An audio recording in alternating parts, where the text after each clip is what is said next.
നമസ്കാരം. പ്രേക്ഷകർക്കേറെ സുപരിചിതരായ സോഷ്യൽ മീഡിയയിൽ വളരെ സജീവമായ കുടുംബമാണ് കൃഷ്ണകുമാറിന്റേത്. ഭാര്യ സിന്ധു കൃഷ്ണയും മക്കളായ അഹാന, ദിയ, ഇഷാനി, ഹൻസിക എന്നിവരെല്ലാം തന്നെ തങ്ങളുടെ വിശേഷം സോഷ്യൽ മീഡിയയിലൂടെ പങ്കുവയ്ക്കാറുണ്ട്. സ്വന്തമായി എല്ലാവർക്കും യൂട്യൂബ് ചാനലുമുണ്ട്. ആദ്യമായി അപ്പൂപ്പനും അമ്മൂമ്മയും ആയതിന്റെ സന്തോഷത്തിലാണ് കൃഷ്ണകുമാറും സിന്ധു കൃഷ്ണയുമെല്ലാം. സോഷ്യൽ മീഡിയയിലൂടെ താരകുടുംബം പങ്കിടുന്ന വീഡിയോ വളരെ പെട്ടെന്ന് തന്നെ സോഷ്യൽ മീഡിയയിൽ വൈറലാകാറുണ്ട്.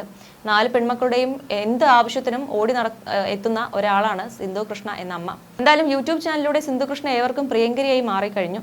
വീട്ടുവിശേഷങ്ങളാണ് സിന്ധു കൃഷ്ണ ചാനലിലൂടെ പങ്കുവയ്ക്കാറുള്ളത്. സിന്ധുവിന്റെ 4 മക്കളും സോഷ്യൽ മീഡിയയിൽ താരങ്ങളുമാണ്. 4 മക്കളെ വളർത്തി വലുതാക്കിയതിനെ കുറിച്ച് സിന്ധു കൃഷ്ണ പലപ്പോഴും സംസാരിച്ചിട്ടുണ്ട്. അമ്മയുടെ ജീവിതത്തിന്റെ വലിയൊരു ഭാഗവും മക്കൾക്ക് വേണ്ടിയാണ് മാറ്റിവെച്ചതെന്ന് മൂത്ത മകൾ അഹാനയും ഒരിക്കൽ പറയുകയുണ്ടായി. അമ്മയുടെ ത്യാഗങ്ങൾ മനസ്സിലാക്കി ഒപ്പം നിൽക്കാൻ അഹാനയ്ക്ക് കഴിഞ്ഞിട്ടുണ്ടെന്ന് താരകുടുംബത്തിന്റെ ആരാധകർ ചൂണ്ടിക്കാട്ടാറുമുണ്ട്.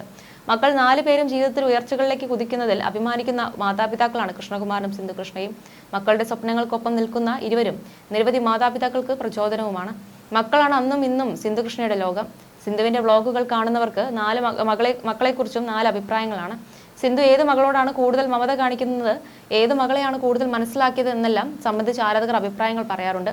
ഇപ്പോഴത്തെ അഹാന കൃഷ്ണ, ദിയ കൃഷ്ണ, ഹൻസിക കൃഷ്ണ, ഇഷാനി കൃഷ്ണ എന്നീ തന്റെ 4 മക്കളെക്കുറിച്ചുമുള്ള അഭിപ്രായങ്ങൾ പങ്കുവയ്ക്കുകയാണ് സിന്ധു കൃഷ്ണ. ഒരു പ്രമുഖ മാധ്യമത്തിന് നൽകിയ അഭിമുഖത്തിലായിരുന്നു സിന്ധു കൃഷ്ണ മനസ്സ് തുറന്നത്. അമ്മു, അതായത് അഹാന കൃഷ്ണ, മകൾ എന്നതിലുപരി എൻ്റെ അടുത്ത സുഹൃത്താണ്. എല്ലാ വീട്ടിലും അമ്മുവിനെ പോലൊരാൾ വേണമെന്നാണ് അമ്മമാരുടെ ആഗ്രഹം. എന്നെ എല്ലായിടത്തും കൊണ്ടുപോകും. ബക്കറ്റ് ലിസ്റ്റ് എല്ലാം തീർന്നു. അമ്മു ഒന്നും ഒളിക്കാത്ത ആളാണ്. അവൾ എന്താണോ അത് നിങ്ങൾ കാണുന്നുണ്ട്. അമ്മുവിൻ്റെ ഒരുവിധ ഇമോഷൻസ് എല്ലാം സോഷ്യൽ മീഡിയയിൽ കാണിച്ചിട്ടുണ്ട്. ഇഷാനി ഭയങ്കര ജാടയാണെന്ന് എല്ലാവരും പറയും. പക്ഷെ അങ്ങനെയല്ല. ദിയ ഏറെക്കുറെ ഓപ്പൺ ബുക്കാണ്. കുട്ടിയായിരുന്നപ്പോൾ പാവം കുട്ടിയായിരുന്നു. ബുദ്ധിമുട്ടാതെ വളർത്തിയതാണ് ഞാൻ ദിയയെ. അവൾക്ക് വേണ്ടി ഞാൻ കഷ്ടപ്പെട്ടിട്ടേയില്ല. അവൾ വളരെ അഡ്ജസ്റ്റ് ചെയ്യുമായിരുന്നു. ഇഷാനി ജനിച്ചപ്പോൾ ഇഷാനിയുടെ ബേബി സിറ്റർ ആയിരുന്നു അവൾ. പിന്നെ ഹൻസികയുടെയും. വളർന്നു കഴിഞ്ഞപ്പോൾ അത്യാവശ്യം നമ്പറൊക്കെയുള്ള കുട്ടിയായി മാറി. ദിയ മാത്രമാണ് എപ്പോഴും സുഹൃത്തുക്കളുടെ കൂടെ കറങ്ങുന്നത്. ആൺകുട്ടികളുടെ സ്വഭാവമായിരുന്നു. അറ്റാച്ച്മെന്റ് കൂടുതലും ഫ്രണ്ട്സിനോടായിരുന്നു. എല്ലാവരും ഒരേപോലെ ആകില്ലല്ലോ. ഞങ്ങൾക്ക് അതങ്ങ് ശീലമായി. ഞാൻ സിനിമയ്ക്ക് പോകുന്നു, അമ്മ വരുന്നോ എന്ന് ദിയ എന്നോട് ചോദിച്ചിട്ടേയില്ല. അമ്മ എപ്പോഴും ചോദിക്കും. ദിയ വ്യത്യസ്തയായിരിക്കും. അതുകൊണ്ടായിരിക്കും അങ്ങനെ. ദിയയുടെ തീരുമാനങ്ങൾ ഉപദേശിക്കാറുണ്ട്. ഞാനും കൃഷ്ണകുമാറും പറയുന്ന ഒരുപാട് കാര്യങ്ങൾ ദിയ കേൾക്കാറുമുണ്ട്. അല്ലാതെയും ചെയ്യാറുണ്ട്. അങ്ങനെയല്ല, ഇങ്ങനെയാണ് എന്ന് ഞാൻ എപ്പോഴും പറയാറ് ദിയയോടാണ്. അശ്വിൻ ദിയയുടെ ഫ്രണ്ട്സ് ഗ്യാങ്ങിലുള്ളയാളല്ലേ. എനിക്ക് അറിയാമായിരുന്നു. ഒരിക്കൽ വ്ളോഗിൽ കണ്ടപ്പോൾ ആരാണ് ഈ കുട്ടി, എന്ത് ചെയ്യുന്നു എന്നെല്ലാം ചോദിച്ചിരുന്നെന്നും സിന്ധു കൃഷ്ണ പറയുന്നു. മുമ്പ് വഴക്ക് പറഞ്ഞിരുന്നത് ദിയയാണ്. ഇപ്പോൾ ഹൻസികയ്ക്ക് ഞാൻ വഴക്ക് പറഞ്ഞാൽ ഫീൽ ചെയ്യില്ല. പിള്ളേർ വീട് വൃത്തികേടാക്കിയിടുന്നത് എനിക്കിഷ്ടമല്ല. ദേഷ്യം വരും. രാവിലെ ഇഷാനിയും ഹൻസികയും എപ്പോഴും വൈകും. ഇഷാനിയും ഹൻസികയും കോളേജിൽ പോകുമ്പോൾ എന്നും ഞാൻ ചീത്ത പറയും. മക്കൾക്ക് മിക്കപ്പോഴും ഫോട്ടോകളും വീഡിയോകളും എടുത്തു കൊടുക്കുന്നത് താനാണെന്നും സിന്ധു കൃഷ്ണ പറഞ്ഞു. അതേസമയം പെൺമക്കൾ കുടുംബത്തിന് ഭാരമല്ലെന്ന് സിന്ധു തന്റെ മക്കളിലൂടെ തെളിയിച്ചിട്ടുണ്ട്. ഒരു മകന് വേണ്ടി ആഗ്രഹിച്ചിരുന്നു എന്ന ചോദ്യത്തിന് സിന്ധു കൃഷ്ണ നൽകിയ മറുപടി ശ്രദ്ധ നേടുന്നുണ്ട്. 4 മക്കൾ വേണമെന്ന് ഞാൻ ചിന്തിച്ചിട്ട് പോലുമില്ല. അങ്ങനെ സംഭവിച്ചതാണ്. ആൺകുട്ടികൾക്ക് വേണ്ടി ശ്രമിച്ചല്ല 4 പെൺകുട്ടികൾ പിറന്നത്. എല്ലാവരും അങ്ങനെ ചോദിക്കും. 2ാമത്തെ മകളെ ഗർഭിണിയായപ്പോൾ മാത്രം ഇതൊരു ആൺകുട്ടിയായിരുന്നെങ്കിൽ കൊള്ളാമെന്ന് ഞങ്ങൾ ചിന്തിച്ചിട്ടുണ്ട്. പക്ഷെ ജനിച്ചപ്പോൾ പെൺകുട്ടികൾ എനിക്ക് കംഫർട്ടബിളായി. അവരെ മാനേജ് ചെയ്യാൻ കുറെ കൂടി ഈസിയാണ്. എനിക്ക് കുട്ടികളെ ഡ്രസ് ചെയ്യിക്കുന്നതൊക്കെ ഇഷ്ടമായതുകൊണ്ട് ഞാൻ സന്തുഷ്ടയായിരുന്നു. പിന്നെയാണ് ഇഷാനിയെ ഗർഭം ധരിക്കുന്നത്. അപ്പോൾ എല്ലാവർക്കും അതിശയമായിരുന്നു, 3ാമതും ഗർഭിണിയാണോ എന്ന്. അതും പെൺകുട്ടിയായപ്പോൾ എനിക്ക് വളരെ സന്തോഷം തോന്നി. ഞാനിപ്പോൾ ചെറുപ്പവും എനിക്ക് ഒരു പെൺകുട്ടി കൂടി ജനിക്കുകയും ചെയ്താൽ ഞാൻ അത് കാര്യമാക്കില്ല. കാരണം അത്രയ്ക്ക് പെൺകുട്ടികളോടൊപ്പം ഞാൻ ഹാപ്പിയാണ്. പിന്നെ രാത്രിയൊക്കെ പുറത്തു പോകേണ്ടി വരുമ്പോൾ ആൺകുട്ടിയായിരുന്നെങ്കിൽ എന്ന് ചിന്തിക്കും.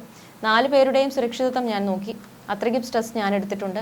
അവരുടെ ദേഹത്ത് ഒരാൾ തെറ്റായി സ്പർശിക്കാതിരിക്കാനും മോശമായി പെരുമാറാതിരിക്കാനും എൻ്റെ കണ്ണും മനസ്സും ഓടി ഞാൻ തളർന്നിട്ടുണ്ട്. ഒരു ആൺകുട്ടിയാണെങ്കിൽ അത്രയ്ക്ക് സ്ട്രെസ് ഇല്ലല്ലോ. ഇവരെയൊക്കെ ട്യൂഷൻ കഴിഞ്ഞ് വിളിക്കാൻ ഞാൻ തന്നെ പോകണം. ഞാൻ അവരെ ഓട്ടോയിൽ പോലും വിടില്ലായിരുന്നു. ഇന്നും ഞാനാണ് ഹൻസുവിനെ കൊണ്ടുപോകുന്നത്. ഓമി വന്ന ശേഷമാണ് ഞാൻ കൂടെ എപ്പോഴും പോകാത്തത്. ഇപ്പോൾ വീട്ടിൽ പെൺകുട്ടികൾ മാത്രമായിരിക്കുമ്പോൾ ഒന്ന് പുറത്തു പോയാൽ സ്ട്രെസ്സാണ്. അപ്പോഴൊക്കെ കൂട്ടത്തിൽ ആൺകുട്ടി ഉണ്ടായിരുന്നെങ്കിൽ എന്ന് തോന്നിയിട്ടുണ്ട്. പെൺകുട്ടികൾ സ്മാർട്ടാണ്. പക്ഷേ സുരക്ഷിതത്വത്തിന് വലിയ എഫേർട്ട് എടുക്കേണ്ടതുണ്ടെന്നും സിന്ധു കൃഷ്ണ പറയുന്നു. കല്യാണം കഴിക്കാതെ ഹാപ്പിയായി ജീവിക്കുന്നവരുണ്ട്. കല്യാണം കഴിഞ്ഞ് കുട്ടികൾ വേണ്ടെന്ന് വെച്ചവരുമുണ്ട്. ഓരോരുത്തർക്കും ഓരോ ശരികളാണ്. ഇതാണ് ശരിയെന്ന് പറയാനാകില്ലെന്നും സിന്ധു കൃഷ്ണ പറഞ്ഞു. അഹാന കൃഷ്ണ, ദിയ കൃഷ്ണ, ഇഷാനി കൃഷ്ണ, ഹൻസിക കൃഷ്ണ എന്നിവരാണ് സിന്ധു കൃഷ്ണയുടെയും ഭർത്താവ് കൃഷ്ണകുമാറിന്റെയും മക്കൾ. അതേസമയം അഹാനയെ കുറിച്ച് പലപ്പോഴും സിന്ധു കൃഷ്ണ വാചാലിയായിട്ടുണ്ട്. അഹാനയും സിന്ധുവും തമ്മിലുള്ള ബന്ധത്തിന്റെ ആഴം ഇരുവരുടെയും ബ്ലോഗുകൾ നിരന്തരമായി ഫോളോ ചെയ്യുന്ന ആർക്കും പെട്ടെന്ന് തന്നെ മനസ്സിലാവുന്നതാണ്. വിവാഹം കഴിഞ്ഞ് ഹണിമൂൺ പീരീഡിൽ തന്നെ കൃഷ്ണകുമാറിനും സിന്ധുവിനും ഇടയിലേക്ക് അഹാന എത്തിയിരുന്നു. അഹാനെ സ്നേഹിച്ചും പരിപാലിച്ചുമാണ് പാരന്റിംഗ് പഠിച്ചതെന്ന് സിന്ധുവും കൃഷ്ണകുമാറും പലപ്പോഴായി പറഞ്ഞിട്ടുണ്ട്. മകൾ എന്നതിലുപരി സിന്ധുവിന് ഒരു ഫ്രണ്ട്ഷിപ്പ് ബോണ്ടാണ് അഹാനയോട് കൂടുതലായും ഉള്ളത്. എനിക്ക് ആൾക്കാരുടെ മുന്നിൽ ഇതുപോലെ സംസാരിക്കാൻ ചമ്മലാണ്. ഞാനും ഒരു മൊബൈലും മാത്രമായി സംസാരിക്കാനാണ് എളുപ്പം. ഞങ്ങളുടെ വീട്ടിൽ മൈക്ക് കൊടുത്താൽ ഏറ്റവും നന്നായി സംസാരിക്കുന്ന 2 പേർ കിച്ചുവും അമ്മുവുമാണ്. ബാക്കി ഞാനും ഇഷാനിയും ഹൻസും ഓസിയും ഒക്കെ മൈക്ക് കിട്ടിയാൽ അത് ഉടനെ ആരുടെ കയ്യിലെങ്കിലും കൊടുത്തിട്ട് പോകാൻ നോക്കും. പണ്ടൊക്കെ പിള്ളേർ കോമഡിയായി ചെയ്യുന്ന ചില കാര്യങ്ങളുണ്ട്. മറ്റു 3 പിള്ളേരും എന്നോട് എന്തെങ്കിലും സംസാരിക്കുമ്പോൾ ഞാൻ മൈൻഡ് ചെയ്യില്ല. അപ്പോൾ അവർ പറയും ഞാൻ അമ്മുവാണെന്ന്. അമ്മു എന്ത് പറഞ്ഞാലും ഞാൻ മൈൻഡ് ചെയ്യും എന്നാണ് ഇവരുടെ വിചാരം. ഇഷാനിയും മോസിയുമാണ് ഇത് കൂടുതലായും പറയുന്ന 2 പേർ. ഇവർ അങ്ങനെ പറയുമ്പോൾ മാത്രമാണ് ഞാൻ റെസ്പോണ്ട് ചെയ്യുന്നത്. അല്ലെങ്കിൽ ഇവർ എന്ത് പറഞ്ഞാലും ഞാൻ മൈൻഡ് ചെയ്യില്ല. പാവം മോസിയും ഇഷാനിയും ഇടയ്ക്ക് പിറന്ന പിള്ളേരായതുകൊണ്ട് ആ ഒരു ഇതിലായിപ്പോയി അവർ. അമ്മ ഭയങ്കര നല്ല കുട്ടിയാണ്. 1.5 വയസ്സ് മുതൽ എനിക്ക് വേണ്ടി എന്ത് കാര്യത്തിലും മുന്നിൽ നിന്ന് അടിയുണ്ടാക്കാൻ വരെ തയ്യാറായിട്ടുള്ള കുഞ്ഞാണ്. എൻ്റെ പ്രൊട്ടക്ടറാണ്.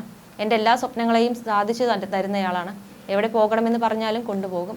എൻ്റെ ബക്കറ്റ് ലിസ്റ്റ് ഇപ്പോൾ കാലിയാണ്. അമ്മു അതെല്ലാം എനിക്ക് സാക്ഷാത്കരിച്ച് തന്നു എന്നാണ് മകളെക്കുറിച്ച് സിന്ധുകൃഷ്ണ പറഞ്ഞിട്ടുള്ളത്. അതേസമയം തന്നെ പല വീഡിയോകളിലും ദിയ കൃഷ്ണയെ മാറ്റി നിർത്തുന്ന രീതിയിലാണ് സിന്ധുകൃഷ്ണ സംസാരിക്കുന്നതെന്നാണ് ഇവർക്ക് കമൻ്റ് ആയിട്ട് വരാറുള്ളത്. നേരത്തെ ഇത്തരത്തിൽ സിന്ധുകൃഷ്ണ അഹാനയുടെ പിറന്നാൾ ദിവസം ഇത്തരത്തിൽ സംസാരിച്ചപ്പോൾ പോലും വിമർശകർ എത്തിയിരുന്നു.